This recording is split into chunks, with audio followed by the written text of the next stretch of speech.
1555 में हुमायूं दिल्ली आते हैं और अकबर इनके साथ आते हैं उस समय। तो एक दिन जो है मुअज्जिन की वो आती हैं, कॉल्स आती हैं, एक आज़ान होती है। तो ये अपनी लाइब्रेरी में होती हैं किले में। कहानी यही है कि जैसे वो नीचे आने लगते हैं तो जामे में इनका पाँव फंस जाता है, वो गिर जाते हैं और इंतकाल हो जाता है। और उसके काफ़ी समय 1 साल के अंदर हमीदा और गुलबदन और ये सब लोग फिर दिल्ली आ जाते हैं। और 13 साल की उम्र में अकबर बादशाह तख्त नशी हो जाते हैं, and he becomes the 3rd Mughal emperor. And by that time, Gulbadan is living with him, and all his mother, obviously Hamida Bano Begum, is living with him as well. And then Gulbadan Bano Begum sort of begins to come into her own. जी ऐसे ही है जी। सो ये है कि कहानी जहाँ पे हम लोगों को, जो एक हिस्टोरियन को इस चीज़ का एहसास होता है कि कितनी शक्तिशाली ये औरतें हैं, वो ये है कि 15 ये सलीम के जन्म के बाद जब फतेहपुर सीकरी बनाई जाती है और पहला हरम भी बनाया जाता है। लेकिन हरम सिर्फ इसलिए नहीं कि सलीम का जन्म हुआ है, बट इसलिए भी क्योंकि अकबर पातशाह जो हैं पहले ऐसे पातशाह थे कि उन्होंने कमाल की मिलिट्री एक्सपेंशन किया, जो हैं ये अग्रेरियन पॉलिसीज़ बनाई, ये सब चीज़ें की, क्योंकि वो ये भी मानते थे, जितना मेरा एस्टिमेट और अंदाज़ है, वो ये नहीं चाहते थे कि ये जो घुमक्कड़पंथी होती है एक तरीके से, ये अब बंद होनी चाहिए, एक सेटलमेंट होना चाहिए, एक्सपेंशन हो रहा है। इससे पहले ज़रा थोड़ा सा ये बताइए कि इनके घर की ख़वातीन जो थीं, जो इनकी लेट्स से कज़न्स थीं, चचाजाद बहनें, ये वो, इन्होंने उन लोगों से शादियां की जिस तरह सलीमा बेगम ने बैराम खान के साथ शादी की। बैराम खान वो इंसान थे जिन्होंने हुमायूं के साथ भी पूरा वक्त गुजारा, उनके पूरा साथ दिया और बड़े उनके जर्नैल थे, बड़े बड़े पुरताकत पुरवकार जर्नैल थे। उन्होंने अकबर की जड़ें हिंदुस्तान में मजबूत करने में बहुत बड़ा किरदार अदा किया। And this must have been because of the alliances and the women were very much at the center of those alliances. तो अकबर को हिंदुस्तान में मजबूत करने में उनकी ये सलीमा बेगम, इनकी वालिदा हमीदा बानो बेगम, इनकी फुप्पियाँ, ये सब ख़वातीन का बहुत बड़ा किरदार था। बिल्कुल सही। ये तो देखना 13 साल का बच्चा आके तख्त नशी हो जाए, उसके पीछे सपोर्ट तो सारी उन औरतों की थी। बिल्कुल सही बात है। और बैरम खान की जो बेगम थी वो उनकी चचाजाद थी, और बैरम खान वो थे जो उनकी नई रियासत का अहम सतून थे। जी बिल्कुल, शुरुआत में। फिर महामांगा जो उनकी एक फॉस्टर मदर थी अकबर की, उनका भी बहुत बड़ा किरदार है इस सब में। तो देखिए ना कि Akbar was really fortified by the women of the harem, that's absolutely, and of his family, that's absolutely right. उनका किरदार तो इसमें से हमें निकाल सकते ही नहीं है। तो अब आप आगे बताइए कि फिर जब अकबर ने अपनी कंसोलिडेशन की तो उसमें इन ख़वातीन का क्या रोल था? तो मेन चीज़ जो एक तो उनकी हिंदू राजपूत एक पॉलिटिकल शादियां भी शुरू हो गई। तो हड़का भी हैं जिसमें सलीम पैदा होते हैं, तो फतेहपुर सीकरी, और हड़का का कोई जिक्र ही नहीं। हड़का का कोई जिक्र नहीं, और लोग उनको जोधा बाई कहते हैं, कुछ कह देते हैं, कुछ जो मर्जी आए दिल में कह देते हैं, लेकिन why is there no mention of हड़का बाई So in आईने Akbari or anything? Even Gulbadan doesn't mention her. जी बिल्कुल। और ये एक हिस्टोरियन के लिए बहुत एंग्स्ट होती है इन चीज़ों में। और लेकिन इस पर एक चीज़ और निकलती है, जो हम फ्यूडल मेंटालिटी कहते हैं, या ये क्रॉनिकलिंग फॉर्म भी है कि औरतों के जिक्र नहीं होते। लेकिन ये तो नाम का पर्दा है। बिल्कुल कमाल का नाम का पर्दा है, कमाल का नाम का पर्दा है। मतलब उनकी रहलत के बाद इंतकाल जब कर भी जाती हैं तो मरियम ज़मानी, जन्नत मकानी, उनको इन अल्फाज से कहा जाता है, but her own identity as a Rajput princess of Amer is completely rubbed out and distinguished. That's right. So extinguished rather. So I mean, and then ये सोचिए कि अकबर को इतनी तलब थी कि मेरे यहाँ औलाद नरीना पैदा हो और वो सर्वाइव करे, क्योंकि उनकी पहले शादी हुई रुकैया बेगम से, फिर सलीमा बेगम से शादी हुई और उनके यहाँ औलाद नहीं थी, बच्चे सब मर जाते थे।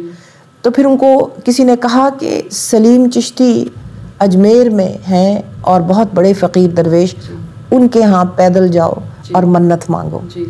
मन्नत मांगी, हरका बाई से शादी हुई, हरका से सलीम शहजादा पैदा हुए जो बाद में जहांगीर बने, जिससे मुगलिया खानदान फिर आगे बढ़ा, और हरका बाई का कोई जिक्र ही नहीं। ये तो बड़ी और ये चीज़ हमको सोचनी चाहिए। इसका एक बहुत इंटरेस्टिंग अंदाज ये भी है कि एक शिफ्ट हो रही है स्टेप ट्रेडिशन से और एक सेटलमेंट हो रहा है, जिसमें कि आपके जो बादशाह हैं उनकी डोमिनेंस बड़ी कमाल की शुरू हो रही है। और ये जो हरम का मामला है ये कुछ इसी से जुड़ा हुआ है, विच इज़ कि अकबर बादशाह जो हैं अपने आप को किस तरह इस चीज़ को कंसेप्चुअली कहा जाए, ये है कि ये एक बिल्कुल अलग स्टेज आ गई है मुगल हिस्ट्री में। He is consolidated it and he is the grand, the great the Mughal यानी कि the Mughal has arrived finally। पूरा grandeur है, पॉलिसीज़ हैं, इंस्टीट्यूशनलाइजेशन है। तो ऐसे बादशाह की औरतें जो हैं आम लोग इनको देख नहीं सकते, इनका नाम भी नहीं जान सकते। जी नहीं। तो एक इसीलिए चाहे इनके अलूजन जो हैं, जो हरम के अलूजन्स हैं वो मक्का और मदीना को लेके हैं। The idea is to elevate the woman, but nonetheless the women have now been asked to go behind the Shabistan Iqbal, हरम का नाम है, जैसे कि शबिस्तान इकबाल, उन दीवारों के पीछे उनकी जिंदगी मस्मार हो गई। जी, पर जिंदगी कभी ख़त्म नहीं होती। तो यही this was the reason why Gulbadan fascinated me, क्योंकि तो यहीं तक तो मैंने अपनी वो पहली किताब ख़त्म की थी। जब नूरजहान की किताब निकली और मैं इसके बारे में बातचीत कर रही थी, तो उसके शुरू के पन्नों में है कि गुलबदन जो हैं हज पे जा रही हैं, और जो ये बच्ची नूर हैं यानी कि मेहरून निसा थी उस समय, अपने माँ बाप के साथ हिंदुस्तान आ रही हैं। तो लोग जो है पढ़ते थे और कहते थे, अरे आपके ये शुरू के सफ़े में ये गुलबदन कौन है, ये गुलबदन कौन है। तो मुझे लगा ये 2-3 चीज़ें हैं।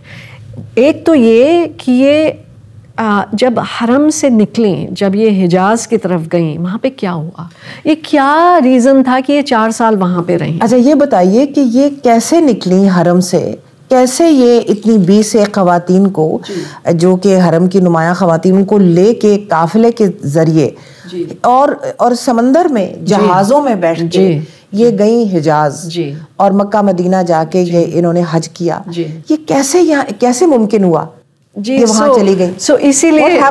इसीलिए ये किताब है।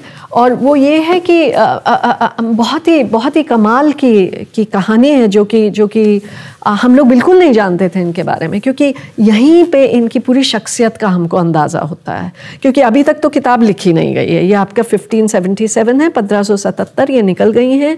अकबर बादशाह से बात हुई है कि मैंने कई साल पहले अल्लाह से जो है अपना मेरा ये अहद था कि मैं जो है जाऊँगी, तो अकबर जो है करूँगी और हज करूँगी। अकबर जो है बिल्कुल मान जाते हैं इस बात को। क्यों नहीं मानेंगे, क्योंकि वो तो जा नहीं सकते, उनकी पूरी उनको रहना है हिंदुस्तान में, और ज़्यादातर जो है बादशाह जाते नहीं थे, उनके ख़ानदान के लोग जाते थे, यानी कि जो भी आपकी बरकतें हैं वो ख़ानदानी लोग लेके आपकी बरकतें आएंगे। एंड ऑफ कोर्स लिटरल वेज की जमजम का पानी भी आएगा और ये खजूरें भी आएंगी और आपको सवाब हासिल होगा। जी। ये 11 औरतों के साथ ये जाती हैं, पर मेरा अंदाज़ ये है, इसीलिए और इस अंदाज़ के लिए कुछ डॉक्यूमेंट्री एविडेंस भी है, खाली अंदाज़ नहीं है। ये जो हैं मुजव्विरान हैं एक तरीके की, मुजाविर जिसे कहते हैं। जी बिल्कुल, इबादत करने जा रही हैं। जी, लेकिन ये इनकी ये हमेशा ये इनकी ज़िंदगी है, ये हमेशा से शाही हैं, शहजादी हैं, लेकिन इनका पूरा अदब जो है, यही मैं बात कर रही थी, इनके बाबर की तरह अदब है। ये इनकी नज़रें जो बाहर हैं ये अंदर नहीं है एक तरीके से। सो ये भी एक रिलेशनशिप है अंदरून और बहरून की। सो मुझे लगता है, और लगता क्या है इसीलिए मैंने लिखा है कि ये इसलिए जो है हज करने जाती हैं। सो 11 औरतें जाती हैं सूरत में।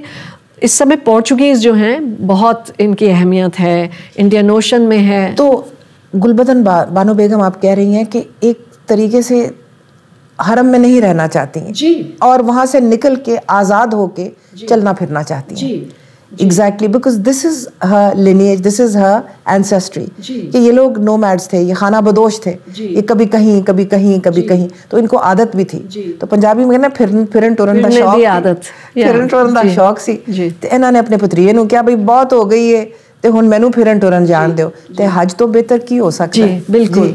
तो एक उनको उनकी एक हज भी एक रिचुअल ही नहीं है, खाली ये एक लफ्ज़ ही नहीं है, इस लफ्ज़ के पीछे बहुत कुछ है।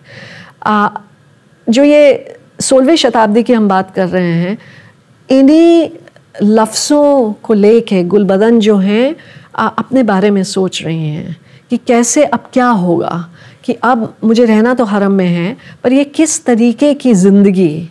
सो मुझे लगता है उस सोच को करने के लिए, उस सोच को आगे बढ़ाने के लिए ये हज पे जाती हैं।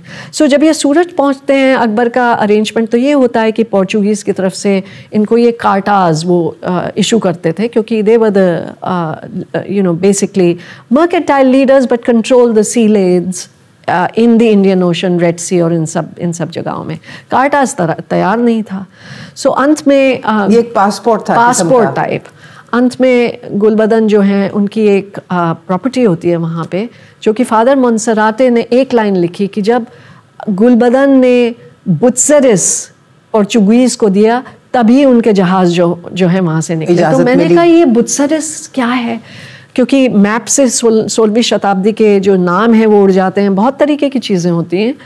तो टर्न आउट 60 माइल साउथ में, सूरत के 60 माइल साउथ में एक जगह है बुलसार, जो कि आम के लिए, चीकू के लिए बहुत ही कमाल की प्रॉपर्टी थी। ये गुलबदन की जो थी प्रॉपर्टी थी। कब इनको बानो बेगम का अपना बाग था। जी, कब इनको मिली, क्या हुआ, I mean, ये तो आम चीज़ थी कि औरतों की अपनी प्रॉपर्टी होती थी, जागीर होती थी, उनकी जागीर थी। इन खवातीन की जागीरें थीं, इन खवातीन के पास जहाज़ थे, ये बहुत बड़ी ट्रेडर्स थीं और अपने हक में, अपने आप में बहुत मालदार भी हो जाया करती थीं। जी, और ये इनका मालदार होना बहुत ही, ये पूरा किस्सा इसी से जुड़ा हुआ है। सो जहाज़े सालिमी और जहाज़े इलाही 2 निकले अरेबियन ओशन की तरफ, जद्दा पहुँचे। रास्ते में एक मैंने डॉक्यूमेंट में ये भी पता चला कि गुलबदन के जहाज़ से, वो जहाज़े सलीमी में गई थी, आई एम सॉरी, जहाज़े इलाई में थी वो, उसी से एक बच्चा जो है नीचे समुद्र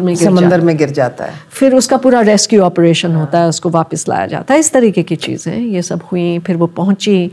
कहानी ये है, जो चीज़ मुझे बहुत परेशान कर रही थी, लेकिन अच्छी परेशानी थी, बहुत ही बढ़िया जहनी परेशानी थी, वो ये थी कि ये 4 साल कर क्या रही थी वहाँ पे, क्या किया इन्होंने। तो हुआ ये कि मुझे 4 निशान मिले सुल्तान मिराद के। 5 निशान हैं असल में, इस्तांबुल में है नेशनल आर्काइव्स में, जो कि सुल्तान मुराद की कहानी ये है कि जो ऑटोमन्स थे 1517 से उन्होंने हिजाज के कुछ एरियाज कैप्चर किए थे, इजिप्ट और ये सब। ये उस्मानिया सल्तनत के जो शाह थे सुलेमान के वालिद सलीम द ग्रिम, उन्होंने, सलीम यावूज उनको तुर्की में कहते हैं, उन्होंने ये सारा हिजाज का एरिया और मिडल ईस्ट उन्होंने फ़तह किया और उस्मानिया सल्तनत के अंदर जज्ब कर लिया।